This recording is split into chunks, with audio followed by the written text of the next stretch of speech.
I don't know, like sometimes there are scenes in my brain that pop out. As I was doing that one, there was kind of like just a general like scene where like maybe you're sitting in a shop at like some city. There's kind of a lot of motion going on, you know, outside a window. Like I kind of got a picture like that. Try to think of how would I depict a scene in my mind, you know. Yeah. Today's episode is brought to you by Charlie's Tree Service. They were voted the hometown favorite from the Altoona Mirror as the best tree service provider. I've known Travis DeArmond, the owner, since we were riding bikes on Juniata Gap Road. If you ever have storm damage, if you have trees down in your yard and you want to handle that mess safely, give them a call. If there's a tree down on your house, that's a dicey situation and probably not something you should handle yourself. They'll safely remove everything, clean it up, or even better yet, don't wait till the storms come. Do some preventative maintenance. Give Charlie's Tree Service a call. They made this episode possible. Devin, where are you from? Where'd you grow up? Well, I grew up in Bedford, right there in Shellsburg, right by Shawnee Lake. And I spent K through 12 Chestnut Ridge. That's my old stomping grounds. Yeah, Bedford County. Pretty much born and raised, but once I graduated high school, I kind of lived everywhere else. Nice. And when did you first get involved with guitar? My first guitar, so I got my first guitar. I've been trying to figure out the math on this recently. I got my first guitar, I believe it was my 9th birthday, but so my birthday's in November. Okay. So I can't remember if I got the guitar for Christmas or my birthday. It was at the end of the year when I turned 9, basically. And at the time, you know, I was just kind of fiddling around, learning little things here and there. And when I was 11, I started taking lessons and really digging into actually learning how to play the thing. Yeah. What sort of things were you listening to back then? So, you know, growing up in this neck of the woods, you know, you've got the classic rock stations, you've got that stuff. So, and my parents had influenced me, but at the time, the thing that made me want to play guitar was AC/DC. Somehow, like, I got, you know, to see some videos of AC/DC and Angus Young just like going nuts on stage, having a great old time with like 100-foot long cord running everywhere. Yeah. And that's what I wanted to do. Nice. Yeah. Nice. So you start taking lessons. Mm-hmm. When do you know you're going to be serious about it? I remember my first lesson. This was kind of like a turning point for me, because like up until then it was just the idea of playing guitar was this theoretical thing. It was like, oh, I might do this. This looks cool. It's, you know, it's neat. But my first guitar lesson, the teacher, we sat down and he kind of had like his go-to, this is what we learned our first lesson, learned all the strings, learned this and that. And he taught me 3 chords. I picked those up quickly. And he was like, well, we've got more time, let's keep going. So he taught me a few more chords, and I remember it was just like something I was so interested in being good at. I was so interested in learning, even though I didn't know what was going on. I was just like, oh, okay, I just put my fingers here and I do this shape, and then I do this shape, and that's this. And I found it really interesting internally, you know, which is, you know, as I've been a teacher, that's a hard thing to teach, to give somebody that, you know. Yeah. So that was kind of it for me. I was like, oh, I like this, and maybe I can learn it. You know? Yeah. I think a lot of parents kind of throw their kids into lessons, and if the self-motivation isn't there, every practice session is a burden. Yeah.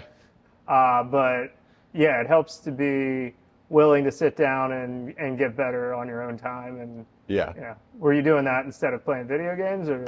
I played plenty of video games. Yeah. Yeah, no, I did. I was kind of self-directed, you know, and my memory's fuzzy as far as like how I went from there, but I do remember that first lesson. Like I can still remember like snapshots of images in my brain of what it looked like in the space. And, but I was very self-directed, and I really wanted to learn how to solo. You know, that was like my obsession, is like, how do I play? I wouldn't have called it improvisation at the time, or I wouldn't have thought of jazz. I was thinking rock and roll guys just playing riffs, you know. but that was what I wanted to do. So I was kind of thirsty for that. And I remember like anyone that I could talk to who played guitar, who knew something about it, especially my teacher, I was like, this is what I want to do. And of course, being a good teacher, you know, he was like, okay, well, let's learn this other stuff too. And I was learning that. But yeah, so like anytime I got something and I could kind of fiddle around with it and play like something interesting and do my own thing, I was. Yeah. Even from that, that was probably the gift that I have, is really just that curiosity to try to take something I know and make something out of it. Yeah. You know? Yeah.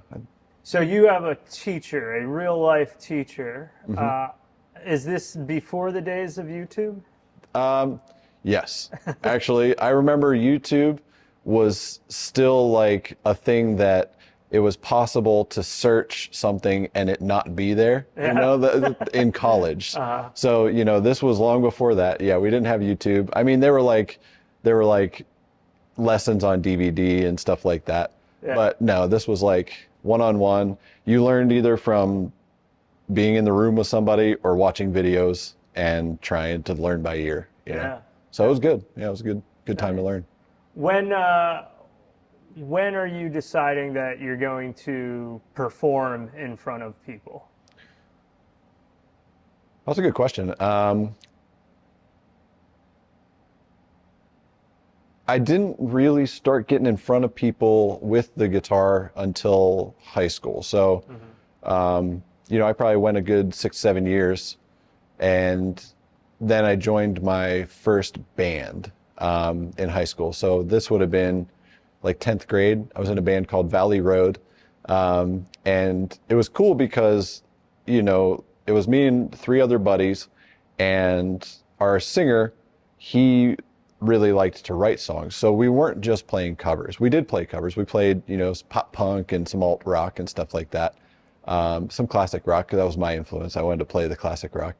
But then we wrote our own songs. So for me, being this kid who wants to like write his own riffs and write his own guitar parts and stuff, that gave me an outlet to do that. And it was really, you know, I didn't realize that at the time, but it was an opportunity for me to get out of my room and get outside and write something that gets performed for people, you know? And we ended up recording. We went to Dave Villani, you know, and he recorded our first EP, and we had 5 of our own songs on a CD, and we listened to it in the car and did the whole like, wow, you know.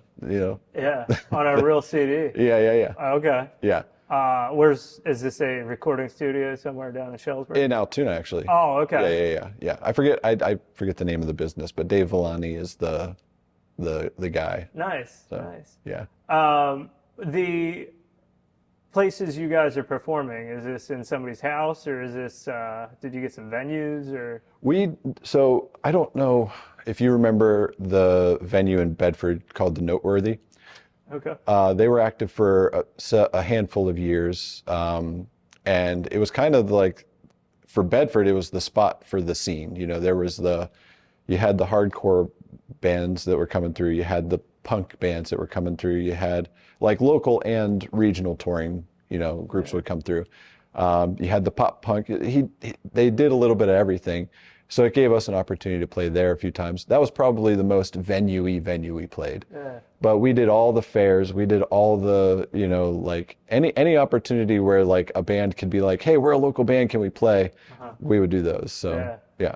Is it nerve-wracking when you're performing those first few times, or are you kind of just naturally like, let's rock? I've never been naturally let's rock. Like even now, like if I picked up my guitar right now and played something that I know the best, there's still going to be times where I'm just like, you know, worried about how it's going to come across, you know? Yeah.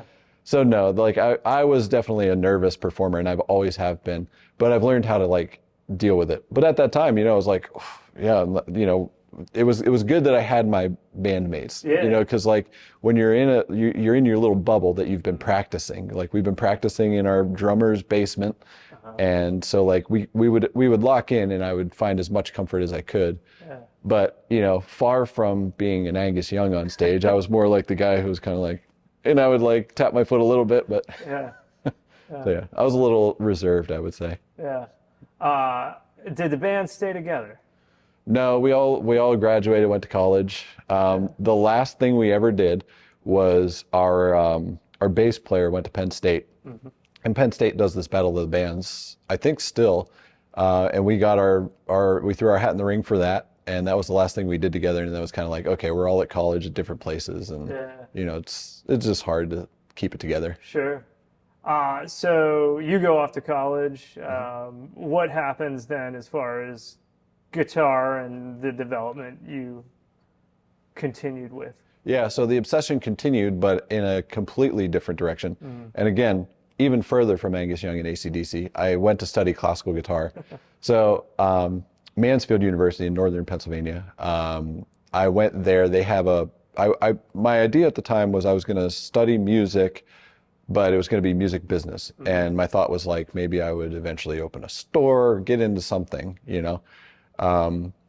So I went, and essentially the way the degree was set up is it's a music major and a business minor. So I was taking all the music courses, taking the lessons, performing in ensembles, but then doing like business courses. And business administration was my focus.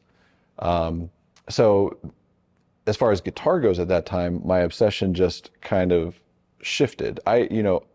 I went into it thinking, I'm going to learn how to own my own business.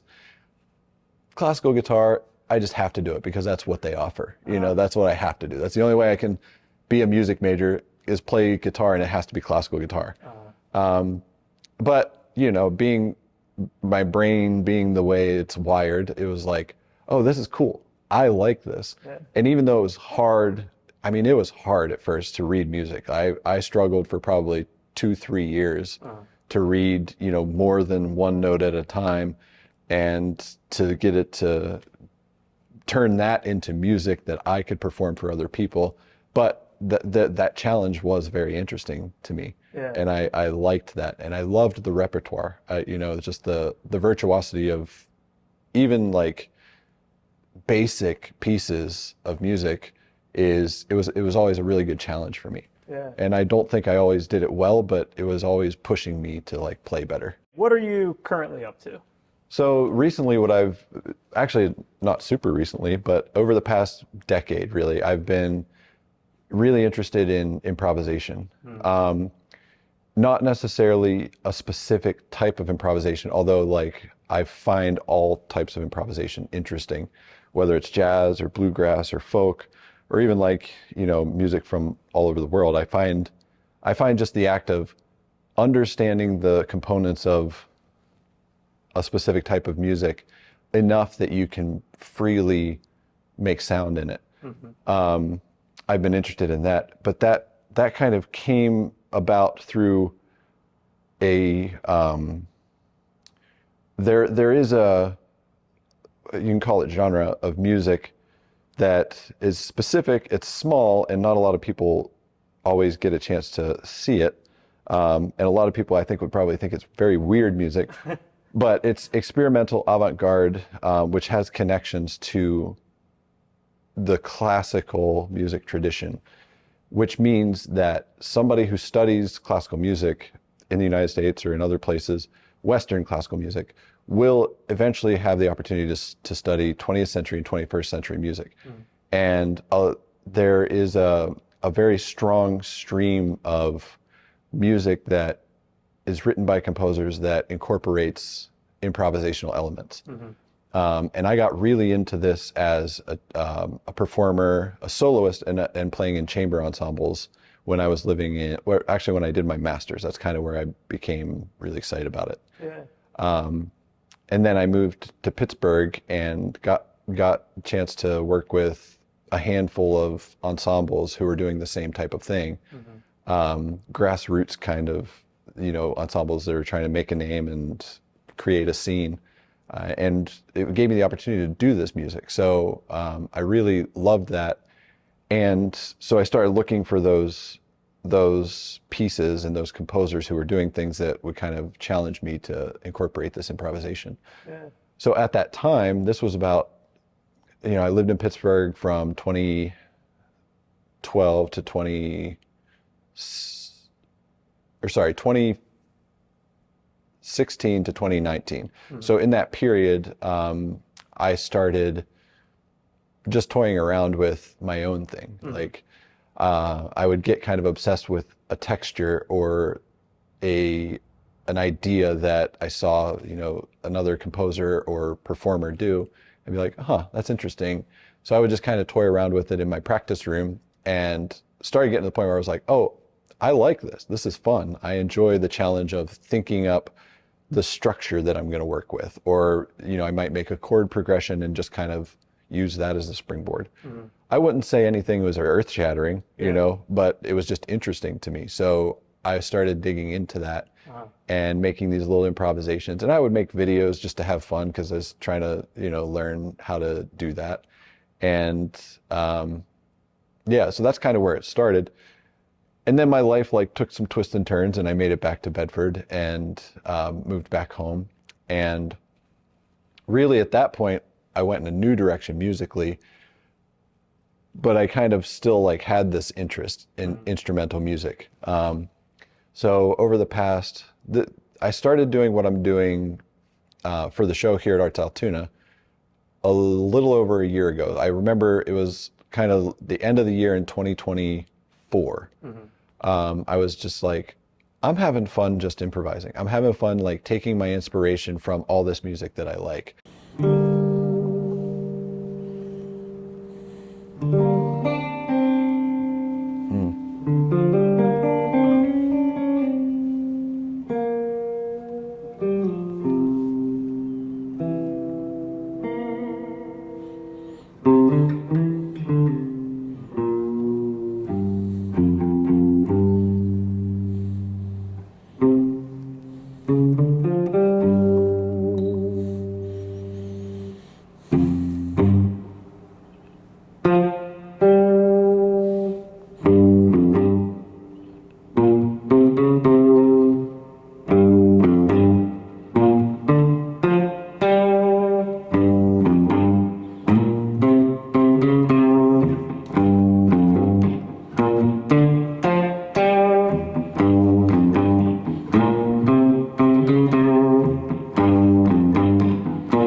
Nice. I meant to cut the sound on that one. That's all right.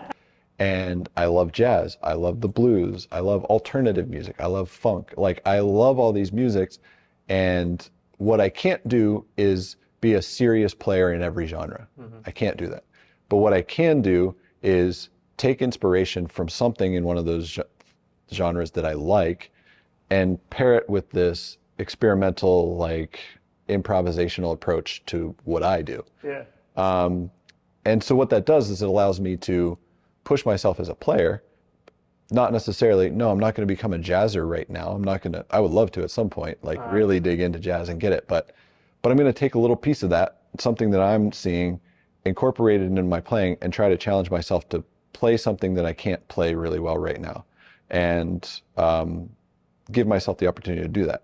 So what started happening as I was doing this and practicing this in late 2024 throughout all of last year, is that I was started to develop a little bit of a language. So like when I'm playing this particular thing or I'm thinking this, like I have these go-to things. And so what I love about this whole project as a vehicle is it's an opportunity to always be pushing myself in a new direction and develop myself as a performer, but also do something instrumentally that I think is interesting and that I don't see a lot, and kind of fill that space for wherever that's useful. Yeah. You know? But yeah, that's I guess that's the Cliff Notes version of what I'm doing now. How much is city life and living in Pittsburgh inspiring all this? Are you able to go to like Lawrenceville and check people out that are doing things like that? Yeah. A lot of DIY stuff, a lot of venues that highlight specifically, you know, things like this. Especially like the kind of like jazz inspired and also the avant-garde experimental stuff. There are definitely a lot of places where you can see this stuff several nights a week. So that was definitely nice. I got to know a lot of people who do that, see them perform, you know, and it was good to be a part of that community. And you know, I still have connections and I still try to get out and see shows, but you know, when I can. How's that compare to coming back to Central PA? Yeah, I'll say this.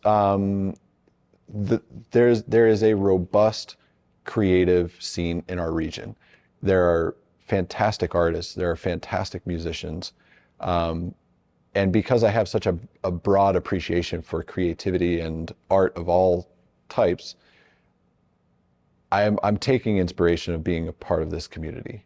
Even if there aren't, you know, somebody doing, you know, some touring group that's doing a DIY show in someone's basement, as much as there is in other places that I've lived, I'm still going to see, like, you know, my friends playing their sets of their original material, or other artists who are performing in some fashion, or just artwork in general, and taking this in and being inspired by it. So it's just different. I had to learn to really like start looking more broadly, even though like I've always, I don't know, like I just like seeing creative things. So I'm always looking for these opportunities. It's not like, you know, but I did have to look for the inspiration part of it. You know, specifically like, oh, okay, so here's this piece of art and it's got these textures, and I'm thinking, oh, like what would I do if I were going to turn that into sounds, you know, on the guitar? Because that's the only thing I can do is play guitar. I can't do anything else musically. I can sing okay, you know, I can write, but like, yeah, that's really my where I feel like I have the strongest voice. But it was a bit of a shock just to not have as many opportunities to see the stuff that I was seeing before. But there are little pockets of things happening, and I try to get out to stuff when I can. There's I mean, I follow a lot of local artists and talk to a number of artists. I think it's pretty divided on Altoona is becoming more art, embracing the arts, or the other way. People are completely like, no, this town's has nothing to do. I feel like that's always the case, like especially in Bedford, you hear that people are like, not especially, like just because Bedford is a small town, people are like, oh, there's nothing to do, there's blah blah blah. But I think if you learn to look and appreciate the people who are trying to make things happen, which you said you get a chance to see that firsthand a lot. You start to see the enthusiasm that people have and the vision that people have for our area. And you know, a lot of times it's if you build it, they will come. A lot of times if you build it, they won't come, and that destroys your soul, you know. So yeah, I'm sure it's not an easy thing to balance, but I do see people who are passionate about making the arts thrive. You know, and I would love to see it thrive more. For sure. Of course, being a creative, I guess.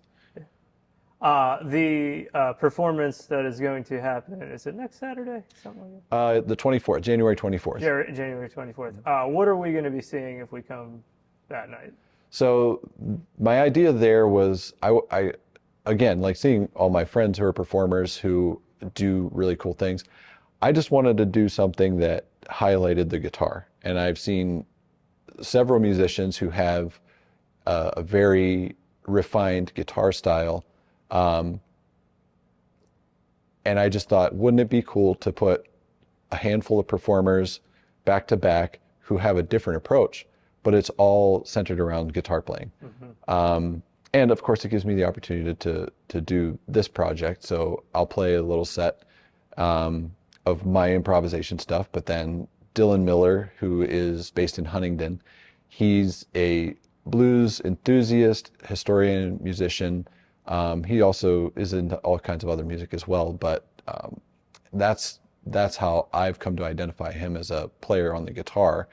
And he incorporates this Piedmont blues, finger picking style into his playing. Oh, cool. And really good, really sensitive performer, super intimate. I remember the first time I saw Dylan, it was at the brewery in Bedford. It was the first time I had just moved back to Bedford and I started going out to see people play. Yeah. And I didn't know who he was. I had seen his name on, the posts about gigs and stuff like that. But I went out and see him, and there's this guy in the corner, and I hear him playing this Mississippi John Hurt tune, and I've loved, the old blues stuff for a long time. So I'm like, oh, cool, somebody's doing this. And he has a really cool voice. So just his way of performing and his style it's always been something that I've found pretty special. Yeah. So Dylan will do a set of that. And then another guitarist friend of mine, Bill Farrell, his style is absolutely finger style, but if you see him perform, he'll incorporate classical arrangements, jazz arrangements, instrumentals, but then he's also playing guitar on songs. So he's singing like country, rock, and all kinds of stuff. He's a good singer, but his guitar playing in particular has been something that I've always been drawn to. And I've had the chance to jam with him a few times and just be like, I'm sitting here playing and he's ripping some riffs and I'm like, all right, So I thought it would just be a cool time to just, feature 3 different guitar styles, center it around the guitar, and hopefully people are going to enjoy the show. The improvisation, is this all improvisation, or is it would this be a wholly unique experience for anybody who comes out?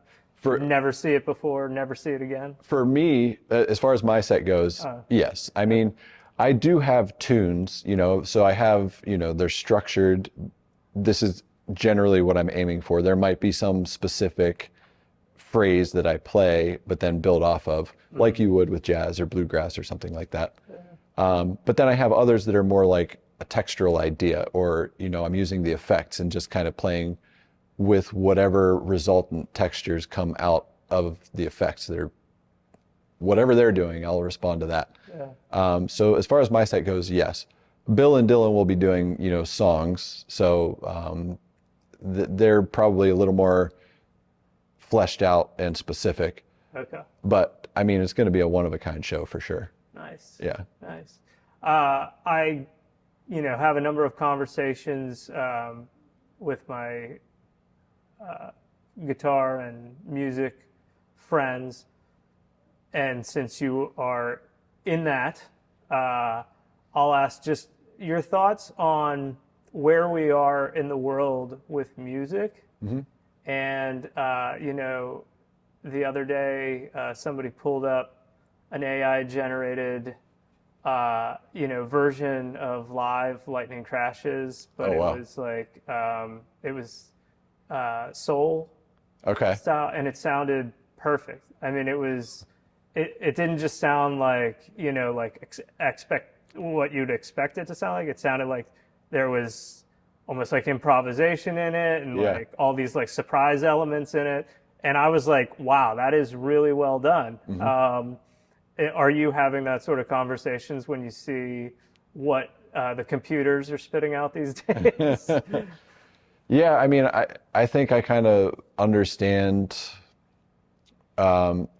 in the conversations that I've had with people where we've talked about things like this, I kind of understand all sides. Like, I played a show recently, and the guy who was running sound for that, at the end of the show, he pulled up this like funk. It was an AI generated funk version of, I'm not going to remember the song. It might have been like Britney Spears. I think it was a Britney Spears song. Yeah. And like you said, I was listening to it, I was like, oh my God, like, it's so good. Like, it sounds like a really talented musician and producer made this track, and they nailed it, So I will say I can appreciate that for what it is. I think philosophically, I see the challenges to creativity when people lean on tools like this. And if it's just a tool, it's just a tool, and people are creative. So if a creative person is using a tool and they're making something, I appreciate that for what it is. But I also know that as a human, we function and we create better things when we put stuff in our minds, work with it in our minds, and then put it out. Yeah. We don't work better when that process is outside of us. So what I would hate to see is creativity continue to decline for humans generally, because it's so easy to just write a prompt. Yeah. I mean, it's easy to write 4 or 5 sentences and then slap your name on what comes out. It's not easy to take something you're not good at, think about it, try to incorporate it into something and make something, and then go through the whole process of, if you are going to share it with somebody, sharing with somebody, and all the complications, complicated feelings that come along with that. I think it's really important developmentally for humans, being creative, to go through that entire process without necessarily having, the superpower strength of something that's not using like human flesh brain, Right. Yeah. So that's my take on it, I guess. Yeah. I also think as a live performer, I think there's always going to be a desire to see somebody real up on the stage. Absolutely. Even if the radio airwaves are dominated by the computers or someday. Yeah. I think there's still, that thirst for the human connection and hearing a story from a real person.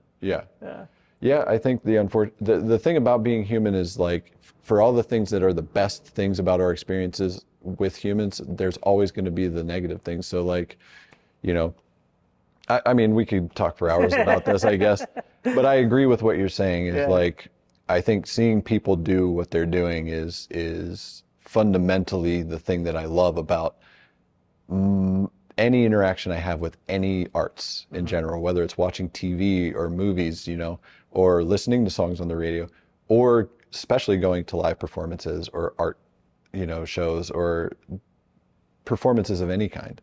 It's that seeing people do it and being with people and being in the room, there is just something special that happens when somebody who's performing or sharing something that they've created hits their stride, and they're in that moment, and it's like when you're having a good conversation one-on-one with somebody you care about. It's like you just are recognizing something special is going on between you and them, and you're experiencing it at the moment together. I think that is the thing that I go to shows for, and it's the thing that I hope that I can facilitate when I perform.